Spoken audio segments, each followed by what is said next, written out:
সবাইকে স্বাগত জানাচ্ছি বিডিভিউজ ইনফোটেইনমেন্টে। আপনাদের সাথে আছি আমি সুস্মিতা দাস। মধ্যপ্রাচ্যে ক্রমবর্ধমান উত্তেজনার প্রেক্ষাপটে আবারও কঠোর অবস্থান জানালো তেহরান।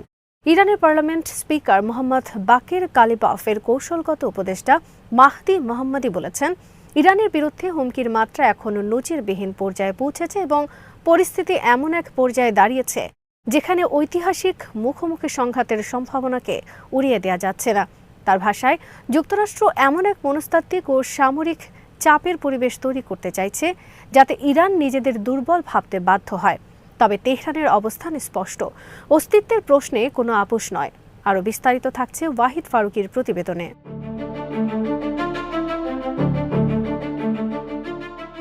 মাহদি মোহাম্মদি এক বিবৃতিতে বলেন, ইরানের বিরুদ্ধে হুমকি নজিরবিহীন পর্যায়ে পৌঁছে গেছে। আরও নির্ভুলভাবে বললে, আমেরিকা চায় আমরা যেন তা এমনটাই মনে করি। এর জবাবে ইরানও আমেরিকার বিরুদ্ধে হুমকির মাত্রা অভূতপূর্ব পর্যায়ে উন্নীত করেছে। মঞ্চ এখন একটি ঐতিহাসিক মুখোমুখি সংঘাতের জন্য প্রস্তুত।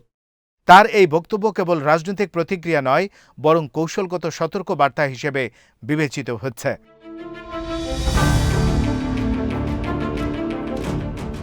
ইরানের মূল্যায়ন অনুযায়ী যুক্তরাষ্ট্র আলোচনার কথা বললেও বাস্তবে তাদের লক্ষ্য সমঝোতা নয়, বরং আত্মসমর্পণ আদায়। তেহরান মনে করছে ওয়াশিংটনের বর্তমান নীতি চাপের সর্বোচ্চ প্রয়োগ কৌশলের পুনরাবৃত্তি, যার মাধ্যমে অর্থনৈতিক নিষেধাজ্ঞা, সামরিক উপস্থিতি এবং কূটনৈতিক বিচ্ছিন্নতার মাধ্যমে ইরানকে কোণঠাসা করা হচ্ছে। তবে মাহদি মোহাম্মদি স্পষ্ট করে বলেন, ইরান আলোচনায় বসেছিল শুধুমাত্র যুদ্ধের আগে সব পথ শেষ করে দেখতে। এখন তাদের দেয়ার মতো কিছু নেই।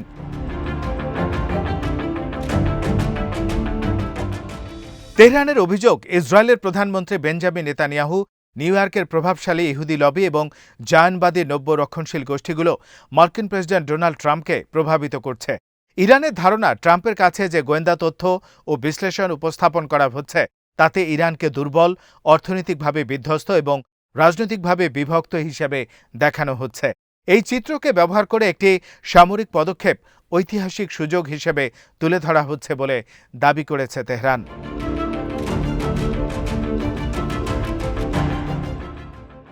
মাহদি মোহাম্মদি বলেন, ট্রাম্প যে তথ্যের উপর সিদ্ধান্ত নিচ্ছেন তাতে ইরানকে দুর্বল দেখানো হচ্ছে, কিন্তু এসব তথ্যে অনুপস্থিত একটি সত্য, ইরান ভিন্ন ধরনের যুদ্ধ করবে।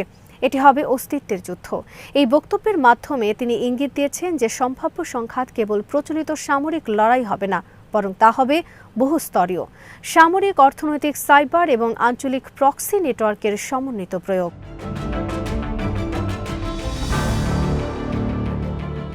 বিশ্লেষকদের মতে, ইরান দীর্ঘদিন ধরে অসম যুদ্ধ কৌশল, ব্যালিস্টিক ক্ষেপণাস্ত্র সক্ষমতা, ড্রোন প্রযুক্তি এবং আঞ্চলিক মিত্র নেটওয়ার্ক গড়ে তুলেছে। লেবানন, ইরাক, সিরিয়া ও ইয়েমেনে ইরানের প্রভাব সম্ভাব্য সংঘাতে বড় ভূমিকা রাখতে পারে। পারস্য উপসাগর ও হরমুজ প্রণালীর কৌশলগত গুরুত্বের কারণে সংঘাত হলে বৈশ্বিক জ্বালানি বাজারে বড় ধরনের অস্থিরতা সৃষ্টি হতে পারে।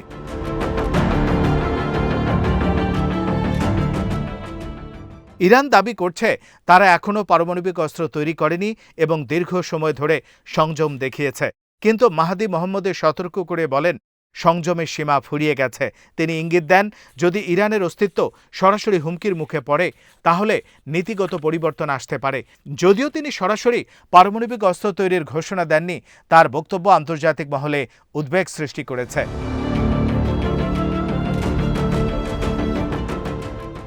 তেহরান মনে করছে বর্তমান আলোচনার কাঠামো এমন যে এমনকি ইরান আত্মসমর্পণ করলেও যুদ্ধ এড়ানো যাবে না।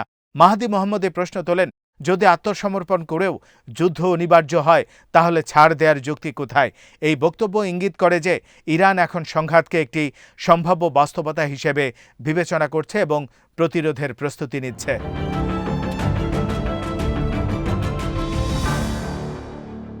ইরানের সশস্ত্র বাহিনীর সক্ষমতা নিয়ে আত্মবিশ্বাসী মন্তব্য এসেছে।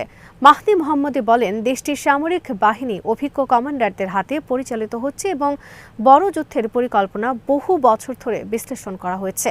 ইরানের ইসলামিক রেভলিউশনারি গার্ড কর্পস বা IRGC ও নিয়মিত সেনাবাহিনী সমন্বিতভাবে প্রতিরক্ষা কৌশল প্রস্তুত রেখেছে বলে দাবি তেহরানের। অভ্যন্তরীণ ঐক্যের প্রসঙ্গ জোর দিয়ে তুলে ধরা হয়েছে। ইরানের মতে, দেশটির ভেতরে বড় কোনো রাজনৈতিক বা সামাজিক বিভাজন নেই এবং বাহ্যিক হুমকি মোকাবেলায় জনগণের ঐক্য সুদৃঢ়। যদিও আন্তর্জাতিক পর্যবেক্ষকরা ইরানের অর্থনৈতিক চাপ ও সামাজিক অসন্তোষের কথা উল্লেখ করেন, তবু ইতিহাস বলছে বাহ্যিক হুমকির মুখে জাতীয় ঐক্য জোরদার হওয়ার প্রবণতা থাকে।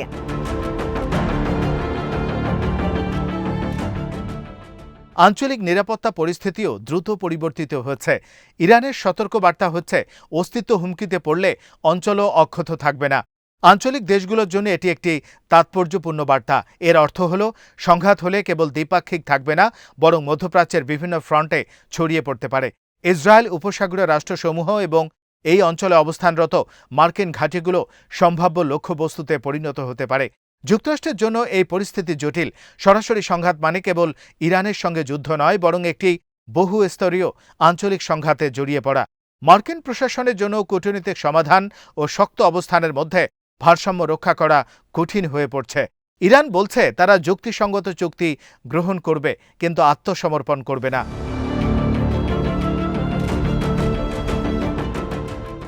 মাহদি মোহাম্মদী তার বক্তব্যে পারস্য সভ্যতার হাজার হাজার বছরের ইতিহাসের কথা উল্লেখ করেন। তিনি বলেন, আত্মসমর্পণের দাবির বিরুদ্ধে দাঁড়ানো একটি ঐতিহাসিক দায়িত্ব। এই বয়ান জাতীয়তাবাদী আবেগকে উস্কে দেয় এবং অভ্যন্তরীণ সমর্থন জোগাড়ে সহায়ক হয়। একই সঙ্গে এটি আন্তর্জাতিক অঙ্গনে একটি নৈতিক অবস্থান তুলে ধরার কৌশল হিসেবেও কাজ করে। পরিস্থিতি দ্রুত বদলাচ্ছে এবং সিদ্ধান্ত মুহূর্তেই নেওয়া হচ্ছে বলে মন্তব্য করেন মাহদি মোহাম্মদী। তার মতে, এই খেলাটির শেষ প্রান্তে পৌঁছাতে এখনও অনেক পথ বাকি। তিনি পুনর্ব্যক্ত করেন, ইরানের অবস্থান পরিষ্কার, যুক্তিসঙ্গত চুক্তি হ্যাঁ, আত্মসমর্পণে না।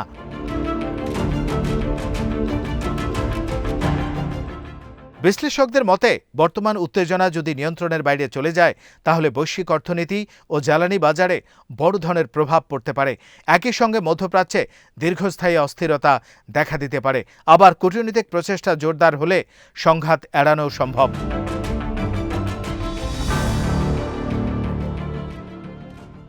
সব মিলিয়ে তেহরানের বার্তা স্পষ্ট ও কঠোর। অস্তিত্বের প্রশ্নে তারা আপোস করবে না এবং প্রয়োজন হলে পূর্ণ শক্তিতে প্রতিরোধ গড়ে তুলবে। এখন নজর ওয়াশিংটনের দিকে। চাপের রাজনীতি অব্যাহত থাকবে নাকি নতুন করে আলোচনার পথ খুলবে? পরিস্থিতির এই সূক্ষ্ম ভারসাম্যে যে কোনো ভুল হিসাব বৃহত্তর সংঘাতে রূপ নিতে পারে বলে আশঙ্কা করছেন আন্তর্জাতিক পর্যবেক্ষকরা। আজ এখানেই শেষ করছি। সমরাস্ত্র, প্রতিরক্ষা ও কূটনীতির নানা তথ্য জানতে চোখ রাখুন বিডিভিউজ ইনফোটেইনমেন্টে। চ্যানেলটি ভালো লাগলে সাবস্ক্রাইব করুন, সংযুক্ত থাকুন আমাদের ফেসবুক পেজে।